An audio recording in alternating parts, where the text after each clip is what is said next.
Hey everyone, I'm Jensen. Now, Cedar Point is open and that warm weather is here to stay. So you may already be planning your first weekend at the Rockin' roller coaster. And the good news is things are different than they were last year, but not everything is quite back to normal. So I'm here to get you in the loop on Cedar Point this summer.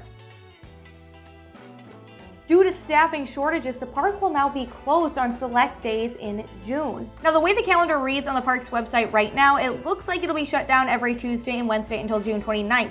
And in the month of May, they're only operating on weekends. Now, if you've already booked an overnight stay or if you've made ticket or season pass reservations, you'll be contacted directly with more information. But the park is trying to fight off that labor shortage. They've added more than 300 full-time year-round positions with benefits to their food and beverage team, introduced a $500 seasonal sign-on bonus for associates, and will be increasing the 2021 seasonal and part-time wage for all positions to $20 an hour.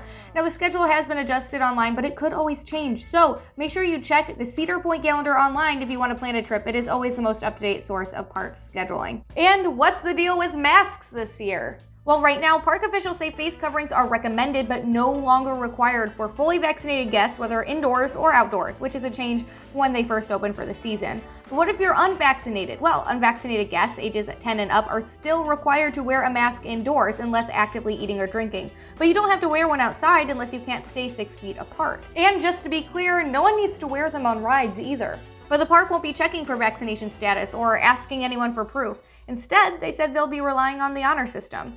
And as a heads up, a few more COVID protocols are still in place. Reservations are still required in order to enter the park as they continue with limited capacity, and a health screening questionnaire will be conducted by employees at all entrance gates. But now that that's out of the way, let's get into the fun stuff. And this first one is for you, season pass holders.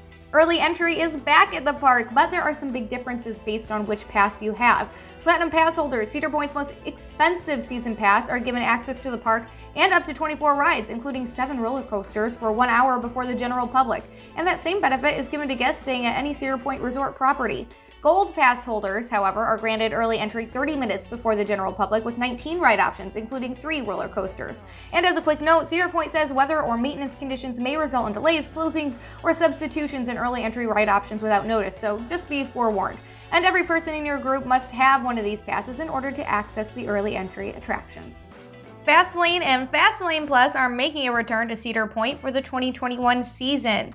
Fastlane is the premium ticket option that allows guests to pay for access to shorter wait times on multiple Cedar Point rides, and those ticket upgrades are available to purchase right now. And there are so many new things to do and events to take part in this year, so let me just shout out a few. On Adventure Island, there's the new Snake River Expedition River Boat Ride. Riders will be immersed in a journey that will have them performing secret tasks, encountering surprises along the way, and avoiding danger around every bend. Now, if that sounds like something up your alley, make sure to check it out between May 29th and Labor Day, because that's the only time it's open. Exclusive. And this year is Cedar Point's 150th anniversary celebration. There will be a huge parade and nighttime party with larger-than-life floats that show off key moments in the park's history. Plus, there will be acrobats, dancers, and other performers, so they are pulling out all the stops for this one. And my favorite part is the Taste of the Point food tour, so really there is something for everyone. And the whole thing will be taking place daily from June 26th to August 15th, so they know how to party. And later on, they wrap up the season with Cedar Point Nights. The annual festival will feature a new dining in the dark experience, interactive beach games, fire pits, glow games, and cool live entertainment. And that's not even all they got going on, just my favorite stuff. So for a list of what's new this year, check out the link in the description of this video.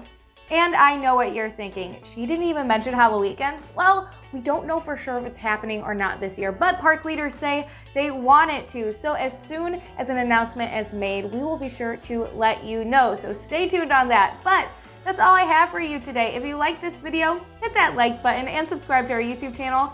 I'm Jensen, and now you're in the loop.